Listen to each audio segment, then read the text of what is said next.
In the spring of 2010, a bitter unease crept into Flint, Michigan. The smell of spring rain in the air couldn't wash away the dread settling over the city. A predator was loose, his weapon a blade, his MO a question that came from nowhere. "Can you help me with directions?" It was a request so commonplace, so human, and it became a trap. The man asked, they approached, and then, in one swift, merciless motion, he stabbed them. One of the first to fall was Arnold Miner, a 50-year-old repairman who lived and worked on the streets of Flint. He was found in a quiet neighborhood, fatally wounded. News reports cast a pall over the city.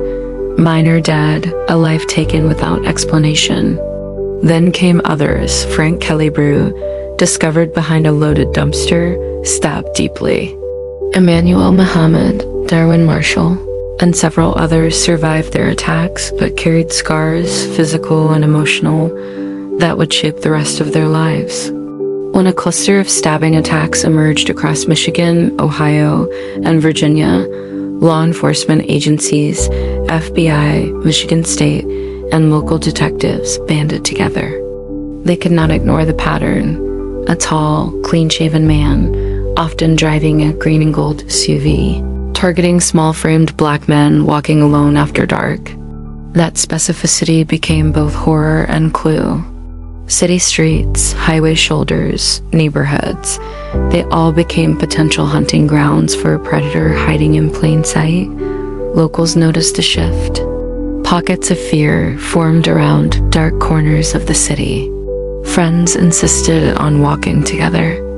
Fathers dropped sons at doors with a whispered warning to stick to lighted paths. Elderly neighbors began speaking in hushed tones of "that car." Anonymous tips flooded a hotline. Residents posted sighting descriptions, sketches plastered on poles, restaurants and gas stations plastered flyers. In Virginia, years earlier, a case had gone cold. Jamie Lane, found dead inside his Leesburg home. Stabbed multiple times, no suspect, no arrest, no resolution. It was quietly filed away, until the Flint Stabber emerged, bearing disturbing resemblance to a man once seen near Lane's home. At the heart of the storm was Elias Abuelazam. He had immigrated from Israel, lived in Leesburg, worked as a mental health tech, quiet, unassuming. No one said he looked dangerous until he did. He shifted, moved, changed apartments. His coworkers thought him polite and reserved, unaware that he might be wearing the mask of normalcy while stepping across state lines and slicing through lives. But errors happen. On July 29th, local Virginia officers pulled him over for underage drinking. In reloading his trunk, they found a knife and a hammer, objects reminiscent of the Flint killings. They released both suspect and car, not linking the items to a broader predatory pattern. Had they held him that day, they might have ended the spree before it ended. Meanwhile, Flint's investigators worked voices, sketches, surveillance stills, crime patterns. A composite was released. Tall man, dark hair, deep-set eyes. The media dubbed the killer the Flint Serial Stabber. Churches hosted healing nights. Vigils were held at City Hall. A social media page, Stop the Stabber, trended briefly in local networks. By early August, 8 stabbings, multiple fatalities, and growing terror had not produced a suspect until surveillance caught a face.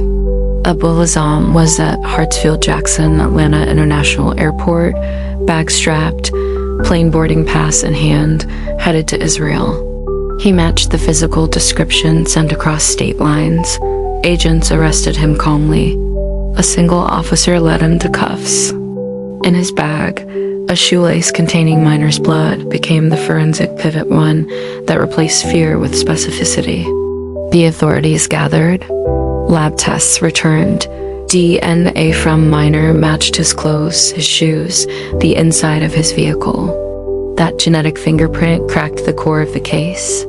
Investigators across states pieced together a timeline. Flint, Cleveland, Leesburg, all connected by him. Remarkably, some of the survivors said they didn't remember his face, only his voice calm, steady, then panic. One man described hearing the car engine growl as Abuelazam fled, leaving behind blood and fear. Preliminary hearings formed. Victims' voices filled court lobbies. Their families stood behind glass, some clutching photos. The arraignment was silent. Abuelazam stared down at the table, handcuffed, expression stone cold. The prosecution's case was built on two pillars: forensics and psychology. The forensic team laid out blood spatter, DNA surveillance, the shoelace, the shoey, victim affidavits. They outlined his movement across counties and states as premeditated. The defense, leaning hard on mental health, called psychiatrists to testify voices in his head, schizophrenia, spiritual distortion. But the jury listened and assessed. They weighed each moment, each stitch in the pattern. Then came the verdict. Guilty on multiple counts, including 5 murders and numerous attempted murder charges. The court moved to sentencing. Prosecutors cited the targeting of vulnerable victims, the multi-state scope, and the premeditation. The defense argued mental impairment. The jurors deliberated, angry at the thought he'd hide behind mental illness, careful to follow the law. Their decision: life in prison without possibility of parole. No death sentence. A hero's victory to some, a compromise to others, but the story didn't end at sentencing. In 2014, Abuelazam confessed to the Leesburg killing of Jamie Lane. Prosecutors granted immunity in exchange for truth. A second family received closure. It painted a picture of someone who kept a secret while others mourned a loved one. Investigators scoured old cold cases for sightings linked to his pattern. Some matched, others didn't.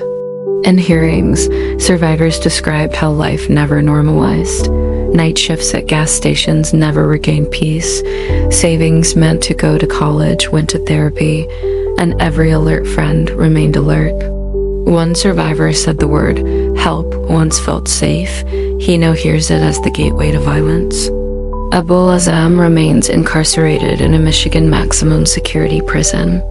He is a prevalent subject in true crime documentaries, a case study in how science can save justice from being forgotten. Law enforcement across the country cite the case in training seminars, stressing evidence preservation and interstate cooperation. He left behind no manifesto, no note, just broken lives and a trail of DNA. Beyond the criminal files, this case symbolizes random cruelty meeting careful justice. It shows that kindness can be a trap, and that a death sentence is not always needed to contain evil. Culturally, the case prompted discussions about violence targeting Black men, racial dynamics in serial crime coverage, and the psychological gap that allows someone to look decent while committing devastation.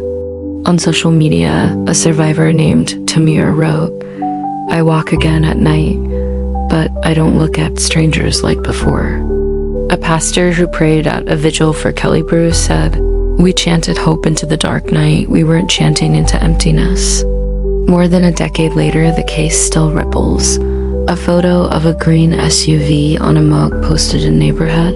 Pages, an elderly neighbor recalling a thin figure standing behind the car, a detective checking annually if new methods could yield. More names, maybe an accomplice, maybe an overdose mistaken for narcotics. Since the moratorium lifted for executions in Michigan, still no progress. The sentence stands. Life without parole is, in practical terms, punishment final.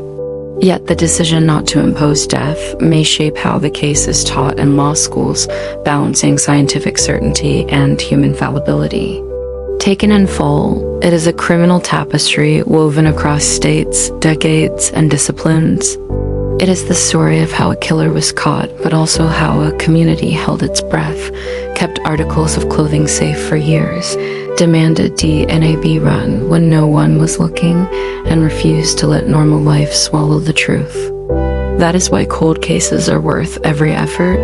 That is why we keep digging through cold files and frozen evidence.